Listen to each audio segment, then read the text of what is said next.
Good morning बेटा। Question है define moment of inertia, give it it's units, relation, dimensional formula. उसके बाद हमें आगे बढ़ना है। On what factors moment of inertia को सिंपली हम लिखते हैं MOI। On what factors moment of inertia depends, give the physical significance of moment of inertia. Different parts में इस क्वेश्चन को हमने डिवाइड किया है। मोमेंट ऑफ इनर्शिया MOI को डिफाइन करिए, किन फैक्टर्स पर MOI डिपेंड करता है और इसकी फिजिकल सिग्निफिकेंस है क्या। ठीक है बेटा, चलिए देखिए। मान लीजिए बेटा ये है एक axis, this is the axis of rotation. ठीक है बेटा, इसके अराउंड एक बॉडी चक्कर लगा रही। कौन सी बॉडी है? रिजिड बॉडी ले लीजिए या कोई भी बॉडी किसी भी शेप में हो सकती है बेटा। ये मान लीजिए ये कोई बॉडी है जो इसके अराउंड चक्कर लगा रही है ऐसे। ये रिजिड बॉडी मान लीजिए, ये ऐसे घूम रही है इसको।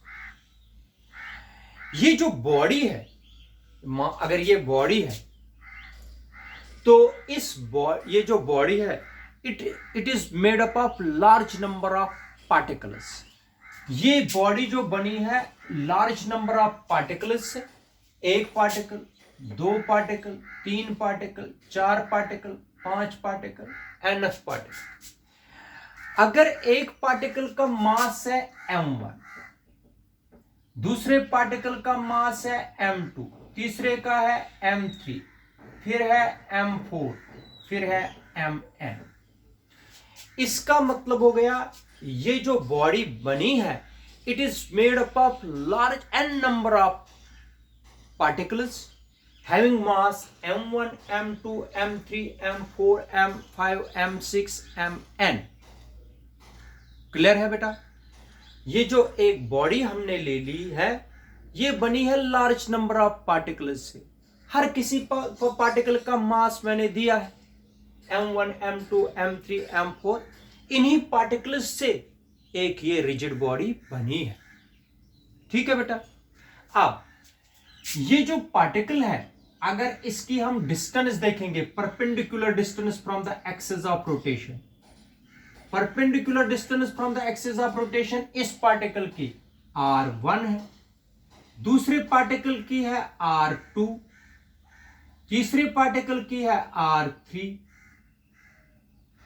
चौथे पार्टिकल की है r4 और nth पार्टिकल की है rn। इधर सुनिए, let us consider a rigid body having n number of particles. Let m1, m2, m3, m4, mn be the masses of the n number of particles and let r1, r2, r3, r4 or rn be their perpendicular distances from the axis of rotation। ये perpendicular distances है इन particles की from the axis of rotation. ये body rotate करती है इस axis of rotation के around. Clear है बेटा? अब मोमेंट ऑफ इनर्शिया होता क्या है, कैसे डिफाइन करोगे? सुनिए, moment of inertia capital I से डिनोट करते हैं। किससे डिनोट करते हैं? Moment of inertia is denoted by capital I। देखो बेटा, अगर मैं मास ये लूंगा m1 और r1 का square, moment of inertia is m1 r1 का स्क्वायर प्लस m2 r2 का स्क्वायर प्लस m3 r3 का square, so on, plus mn rn का स्क्वायर। मैं अभी बताता हूं मोमेंट ऑफ इनर्शिया को कैसे हम कैलकुलेट करते हैं। इधर देख लीजिए बेटा, ये एक रिलेशन है मोमेंट ऑफ इनर्शिया की, इसी पर तो अभी डेफिनेशन बनेगी। समेशन है I is equal to summation of I goes from 1 to n mi ri का स्क्वायर। इधर देखो बेटा, moment of inertia, moment of inertia को अब हम डिफाइन करेंगे। Moment of inertia of a body about an axis of rotation is defined as the sum, ये sum है, moment of inertia of a body about an axis of rotation is defined as the sum of the masses of the particles, the sum of the product of, ये सम भी है लेकिन साथ में product भी है। समझ आया? मैं फिर से बता रहा हूं, moment of inertia of a body about an axis of rotation is defined as the sum of, किनका sum? The sum of the product of the masses of the particles constituting the body. ये moment of inertia actual में क्या होता है बेटा? सम होता है, किनका? प्रोडक्ट का, product of the masses of the particles constituting the body and square of their perpendicular distances, square of their perpendicular distances from the axis of rotation। अगर हम इन m1 r1 का स्क्वायर और m2 r2 का square और m3 r3 का square जब हम करेंगे, उनका सम निकालेंगे, उसको बोलते हैं moment of inertia. Moment of inertia की फिजिकल सिग्निफिकेंस मैं आगे बता दूंगा, क्या है इसका महत्व रोटेशनल मोशन में।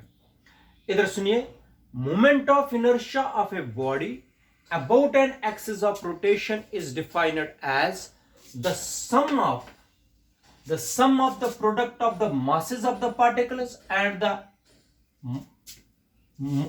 product of the masses of the particles and their perpendicular and the square of their perpendicular distances from the axis of rotation, उसको बोलते हैं मोमेंट ऑफ इनर्शिया। अभी आगे मैं बता दूंगा, या एक बार फिर से आप लोग डेफिनेशन सुनिए। Moment of inertia of a body about an axis of rotation is defined as the sum of the product of the masses of the particles constituting the body and the square of the distances from the axis of rotation। ठीक है, तो ये मैंने summation form में लिखा है। इसके बाद मोमेंट ऑफ इनर्शिया के यूनिट्स बनते हैं। यूनिट्स अगर एसआई सिस्टम में देखोगे, एसआई सिस्टम में मास का यूनिट और डिस्टेंस का यूनिट, मास का यूनिट होता है केजी, डिस्टेंस का मीटर, लेकिन डिस्टेंस पर स्क्वायर है तो केजी मीटर स्क्वायर आएगा। सीजीएस में आएगा बेटा, केजी के बजाय आएगा ग्राम, मीटर के बजाय आएगा सेंटीमीटर का स्क्वायर। क्लियर है बेटा? KG metre square, gram centimetre square, these are the units of moment of inertia. Clear? आप डायमेंशनल फॉर्मूला अगर बनाना चाहते हो, मास की डायमेंशनल फॉर्मूला, मास की होगी m1, डिस्टेंस की होगी l, लेकिन दो बारी l2, t तो 0। ये आ गई dimensional formula of moment of inertia. ठीक, इसके बाद होते हैं फैक्टर्स। किन फैक्टर्स पर डिपेंड करता है moment of inertia? Moment of inertia किन फैक्टर्स पर डिपेंड करता है? Moment of inertia mainly 3 factors पर डिपेंड करता है। 3 फैक्टर्स पर। फर्स्ट फैक्टर है distribution of mass, distribution of mass of the body about the axis of rotation. किस तरीके से ये डिस्ट्रीब्यूशन है मास का? Distribution of mass, distribution of mass, बेटा कैसे पार्टिकल्स का मास डिस्ट्रीब्यूट किया गया है बॉडी में, उस पर डिपेंड करता है। सेकंड फैक्टर है बेटा the perpendicular distances of the particles from the axis of rotation. ये डिस्टेंस कितनी है, ये डिस्टेंस कितनी है, ये इस पर डिपेंड करता है। Distances of the particles from the axis of rotation, ये दूसरा फैक्टर है। तीसरा फैक्टर है orientation, orientation and position, orientation and position of the axis of rotation with respect to the body. इसकी ये क्या स्ट्रेट है, ये क्या टिल्ट है, इसकी पोजीशन, एक्सिस ऑफ रोटेशन की पोजीशन और ओरिएंटेशन, ये ऐसे भी हो सकती है एक्सिस ऑफ रोटेशन, ये ऐसे भी हो सकती है, ये ऐसे भी हो सकती है। इसकी ओरिएंटेशन और इसकी पोजीशन पर डिपेंड करता है। तीन फैक्टर्स है जिस पर मोमेंट ऑफ इनर्शिया डिपेंड करता है। पहला फैक्टर क्या है बेटा, पहला फैक्टर है इस बॉडी में मास की डिस्ट्रीब्यूशन कैसी है। दूसरा फैक्टर क्या है, perpendicular distances of the particles, perpendicular distances of the particles from the axis of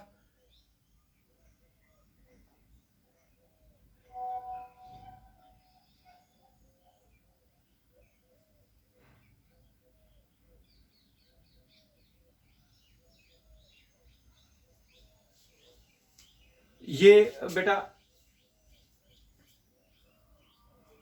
distribution of the particles from the axis of rotation, एक ये है। दूसरा है परपेंडिकुलर डिस्टेंसेस कितनी है, और थर्ड है ओरिएंटेशन एंड पोजीशन। ठीक है बेटा, ये तीन चीजें हैं जो काम करती है इसमें, जिन पर मोमेंट ऑफ इनर्शिया डिपेंड करता है। अब फिर फिजिकल सिग्निफिकेंस है क्या,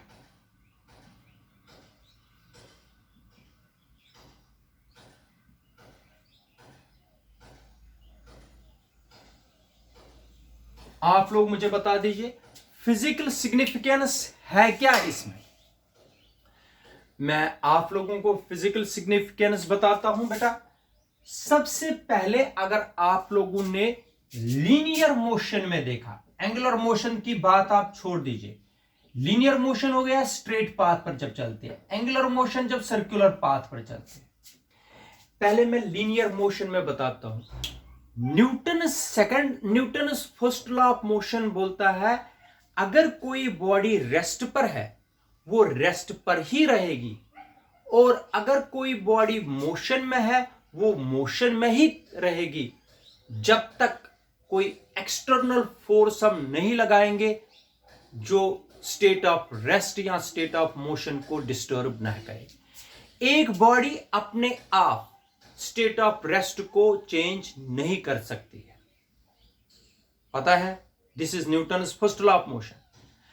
तो एक बॉडी अपने आप अपनी state of rest, state of motion या स्टेट ऑफ डायरेक्शन को चेंज नहीं कर सकते हैं, उसको हमने बोला था this inherent property we called as inertia. हमने वहां पर बताया था इनर्शिया। एक बॉडी अपने आप ना स्टेट ऑफ रेस्ट, ना स्टेट ऑफ मोशन, ना स्टेट ऑफ डायरेक्शन चेंज कर सकती है, उसको बोलते हैं इनर्शिया। ठीक है, मगर अगर बॉडी का मास ज्यादा होता था उसका इनर्शिया भी ज्यादा होता है, अगर बॉडी का मास कम है उसका इनर्शिया भी कम है। ये हमने पढ़ा था लीनियर मोशन में। लेकिन अब सिमिलरली इसी तरीके से रोटेशनल मोशन में एक बॉडी रोटेट करती है about an axis of rotation. Rotational motion में अगर यहां पर फोर्स जो काम करता है लीनियर मोशन में, यहां पर टॉर्क करता है काम। एंगुलर मोशन में वही काम करता है टॉर्क जो लीनियर मोशन में फोर्स करता है। जब तक हम फोर्स नहीं लगाते थे बॉडी अपनी स्टेट ऑफ रेस्ट को चेंज नहीं करती थी। जिस तरीके से हम टॉर्क जो है रोटेशनल मोशन में, टॉर्क ही एंगुलर एक्सेलरेशन प्रोड्यूस कराती है, टॉर्क ही एंगुलर एक्सेलरेशन प्रोड्यूस कराती है, फोर्स ही लीनियर एक्सेलरेशन प्रोड्यूस कराती थी। लीनियर मोशन में फोर्स लीनियर एक्सेलरेशन प्रोड्यूस कराती है और जो एंगुलर मोशन है टॉर्क एंगुलर एक्सेलरेशन प्रोड्यूस कराती है। इसका मतलब फोर्स लीनियर मोशन में जो काम करती है वही एंगुलर मोशन में टॉर्क काम करता है। क्लियर है? फोर्स लीनियर एक्सेलरेशन प्रोवाइड करता है, टॉर्क एंगुलर एक्सेलरेशन प्रोवाइड करता है एंगुलर मोशन में। ठीक है बेटा, ये जो प्रॉपर्टी है एक बॉडी की बाय वर्चू ऑफ विच अपने आप इसमें angular acceleration, the property by virtue of which a body can not produce angular acceleration on its own. एक बॉडी एंगुलर एक्सेलरेशन अपने आप नहीं कर सकती है जब तक वहां पर टॉर्क ना हो। एक बॉडी अपने आप एंगुलर एक्सेलरेशन चेंज नहीं कर सकती है जब तक हम टॉर्क नहीं लगाएंगे, जब तक वहां टॉर्क ना हो। ये जो इनेबिलिटी है बॉडी की by virtue of which it does not change it state of rotational motion, इसको बोलते हैं, याद रखना बेटा, इसको बोलते हैं rotational inertia. Rotational inertia, rotational inertia का ही नाम है बेटा मूवमेंट ऑफ इनर्शिया। इसका मतलब हो गया जिस तरीके से हम मूवमेंट ऑफ इनर्शिया प्ले करता है सेम रोल, जो रोल इनर्शिया करता है लीनियर मोशन में, लीनियर मोशन में जो रोल इनर्शिया करता है रोटेशनल मोशन में वही रोल प्ले करता है मूवमेंट ऑफ इनर्शिया या रोटेशनल इनर्शिया। समझ आया बेटा? इसका मतलब हो गया अपने आप एक बॉडी रोटेशनल मोशन चेंज नहीं कर सकती है जब तक टॉर्क ना हो। इसी तरीके से लीनियर मोशन में एक बॉडी अपने आप स्टेट ऑफ रेस्ट या स्टेट ऑफ मोशन या स्टेट ऑफ डायरेक्शन नहीं चेंज कर सकती थी जब तक एक्सटर्नल फोर्स नहीं लगाएंगे। तो इसी तरीके से एक body, the inherent property of a body by virtue of which it can not change it's angular rotational motion on its own is called rotational inertia या moment of inertia। इसीलिए moment of inertia, ये तो mathematical definition है, moment of inertia actual में क्या होता है बेटा? Rotational inertia. अपने आप एक बॉडी रोटेशनल मोशन चेंज नहीं कर सकती है जब तक एक्सटर्नल टॉर्क ना हो। ऐसे यही है फिजिकल सिग्निफिकेंस रोटेशनल मोशन में मूवमेंट ऑफ इनर्शिया की। Movement of inertia same role play करता है जो रोल इनर्शिया कहां पर करता है? लीनियर मोशन में। अपने आप वहां पर भी इनहेरेंट प्रॉपर्टी थी, यहां पर भी इनहेरेंट प्रॉपर्टी थी। एक बॉडी अपने आप रोटेशनल मोशन चेंज नहीं कर सकती है जब तक एक्सटर्नल टॉर्क ना हो। This inherent property of the body by virtue of which it can not change it's rotational motion, अपने आप रोटेशनल मोशन को चेंज नहीं कर सकती है, इज कॉल्ड रोटेशनल इनर्शिया या उसी को बोलते हैं movement of inertia. This is the actual definition of movement of inertia. ये मैथमेटिकल डेफिनेशन है। क्लियर है बेटा? इसको बोलते हैं movement of inertia. Units, dimensional formula, factors और फिजिकल सिग्निफिकेंस। फिजिकल सिग्निफिकेंस आप लोगों को याद रखना है। और एक चीज और याद रखना है, मूवमेंट ऑफ इनर्शिया का दूसरा नाम है रोटेशनल इनर्शिया। रोटेशनल इनर्शिया का मतलब हुआ एक बॉडी अपने आप रोटेशनल मोशन को चेंज नहीं कर सकती है जब तक एक्सटर्नल टॉर्क ना हो। ये जो इनहेरेंट प्रॉपर्टी है एक बॉडी की, इसी को बोलते हैं मूवमेंट ऑफ इनर्शिया या rotational inertia. Clear? Thank you.